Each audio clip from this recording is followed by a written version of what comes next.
Today's video is powered by Hauppauge. Skip it up and that up. What's going on, everybody? Rich Review Tech USA, and this horse makes cream eggs sexy. Urgh.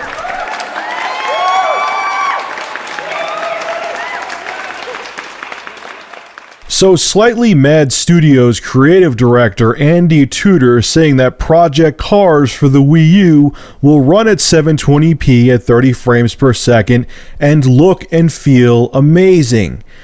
Yay! Yay! He went on to say, "We always prefer to aim for 30 frames per second, generally in order to keep gameplay-specific features like having more cars on a track or better weather effects, etc. So that's the standard across all consoles," even though he's referring to the PS3 and 360, which are previous generation consoles, and we're more likely to utilize the native 720p support of the Wii U for launch, especially since our physics and rendering systems demand a lot of processing power in order to deliver a truly next-gen experience. Then he goes into his advertising mode here and says, "All you need to know is that when you get this game, it'll look and feel amazing, and you'll want to show it off to all your friends." Now, I know people are going to say to me, "Rich, it's not all about the graphics," and I agree with you. Gameplay is key. When I play a game, graphics come second. I mean, they hold some weight. If a game looks like complete shit, it's not really going to be playable, but gameplay's key. A game has to be fun, and I totally agree with you. It doesn't matter if it's on an Atari 2600 or on my gaming rig. It does not matter. If a game's enjoyable, it's enjoyable, no matter pretty much how ugly it is. But what my concern is, with all three of the next-gen systems, I'm throwing mud at all of them right now. If these systems are coming out and they're capped, the Wii U is using its max potential already. The PS4, when it comes out with the newest Killzone, is maxing out what the PS4's hardware can do, and same with the 360, because from what I'm hearing, pretty much the 360 is going to be identical to the PS4 with some variables here and there. How long is this generation going to be before? How long is next generation going to last before it gets tired?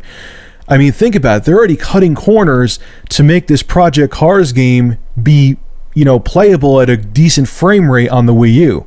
Even though I know some people who are especially PC gamers are going to argue that it needs to be 60 frames per second to be playable, but whatever. 720p was impressive back in 2006, 2007.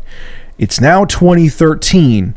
And you're having to make a brand new game that's coming out in 2013, I think, maybe even 2014, I'm not sure. It's not full 1080p. It's not native 1080p. It's only 720p. Now, again, I'm not talking about, I need my games to have all super, lighting and special graphics and the highest resolution possible. I'm not saying that. I'm not. But what I am saying is that if they're already tapping out the hardware now, how long is it going to be before developers start complaining again, saying that the consoles are limiting them? How long is it going to be before, they're saying gamers are getting gamer fatigue now because they can't come out with new IPs because the hardware can't handle their new IPs?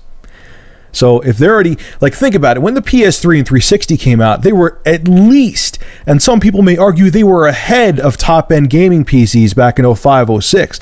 They were actually ahead of the curve, or at least at the same level as a top-notch gaming PC.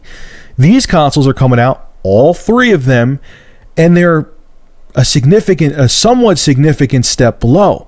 Now, I know I did say I was satisfied with the PS4's hardware, but really, if games are already coming out now, and I'm looking at it a little bit different, if games are coming out for all these systems at launch that are maxing out the hardware where they have to cut corners, what are they going to do 2 or 3 years from now? If developers are complaining, like I said before, that the hardware is limiting them, the current generation, the next generation is going to limit them even quicker. And that's a big concern, because that could hurt the industry as a whole. So leave your thoughts on this in the comment section below. What do you think? Do you think that the next-gen hardware not being super uber powerful is going to hurt the 8th generation of consoles and hurt the console gaming market as a whole? Leave your thoughts in the comment section below. This is Rich of Review Tech USA signing out, and enjoy Lara Croft's butt in this scene. Have a good one.